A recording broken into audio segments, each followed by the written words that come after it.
जो हमारे अंदर की अभिमान है, जिसके दूसरे के प्रति हमारा दूसरा भाव है, वो आपका समाप्त होगा। भाव अपना एक प्रति बनाना चाहिए, किसी के प्रति भाव को गलत कर दिए प्यारे तो भगवान आपका झंडा रोहण होते होते भी इसीलिए बने महाराज, जिसके कुंडली में काल सर्पदोष राहु केतु मध्य में सारे ग्रह बन बैठ जाएं तो आपकी झंडा फहरने वाला नहीं है।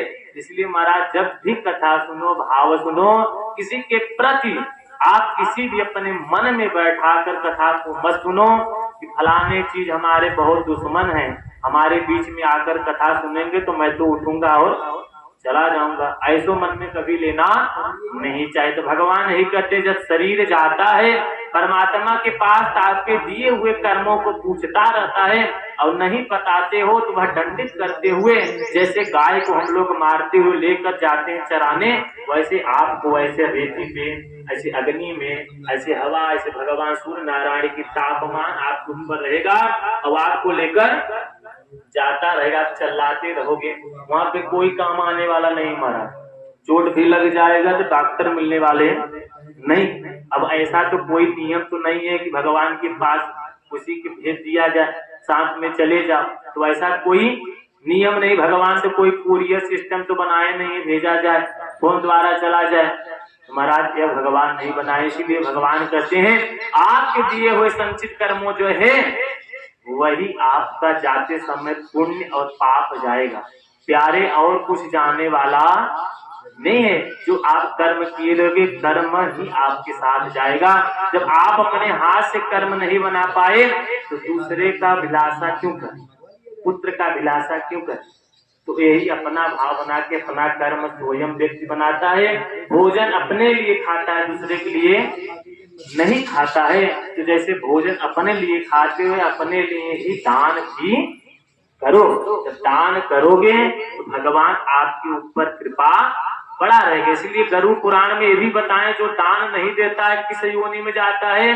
जो किसी प्रकार के किसी से द्वेष रखता है, किसी का कुछ इत्यादि करता है, तो उसके ऊपर चिन्ह क्या होता है वह परसों की कथा में मैंने बताया कि छठवें चौथे अध्याय में तीसरे अध्याय बताए थे।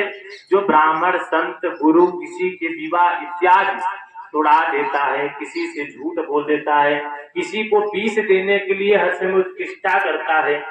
आजकल तो महाराज विष तो नहीं है, अब नया तो चीज फैल गया है महाराज, हथियार ऐसो निकल गया, विष खत्म तो हथियार निकल गया। व्यक्ति को सटकाने में समय नहीं लग गया, कब सीताराम हो जाए पता नहीं।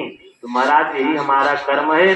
पुत्र के दिए हुए जो धन इत्यादि जो ब्राह्मण संत को एकादशा द्वादशा पिंडन कर्म पंचक शांति होता है, तो पुत्र अपने माता पिता का स्वर्ग की संपत्ति बनाने के लिए सभी कार्य करता है। इस प्रकार से भगवान कहते पंडित से पूछो, संत से पूछो, इस प्रकार से भगवान कहते भाव से पूछ कर और जो ब्राह्मण संत बता दे वही कार्य को कर देना चाहिए। बोले भक्तवत्सल भगवान की, विष्णुर भगवान की। 10वां अध्याय गरुड़वाच देहदानं विधाय च प्रभो सुकृतान् वद, यदि भवत पत्नीया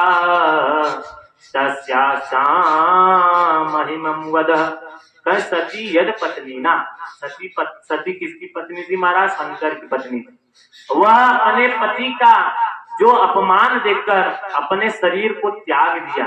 तुम्हारा कलयुग में तो ऐसे होने वाला नहीं है। तुम्हारा किसी पति का होता रहे, वहां पे दुरुपयोग और पत्नी जाकर सती हो जाए, सती की प्रथा तो अब चला गया। 10वें अध्याय तक बताते हैं कब सती किस युग में करते थे। त्रेता द्वापर में सती हो जाते थे। देखते थे जब हमारा कोई नहीं महाराज, चले गए, जिसके संग से हमारा संबंध जुड़ा था वो तो चलेंगे, तो मुझे रहने के क्या होगा।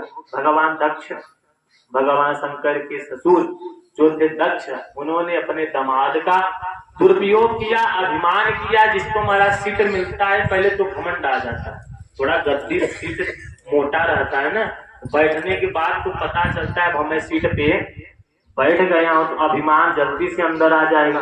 तो जब महाराज अभिमान आ जाएगा तो भगवान आपसे दूर चले जाएगा। भगवान शंकर, भगवान कोई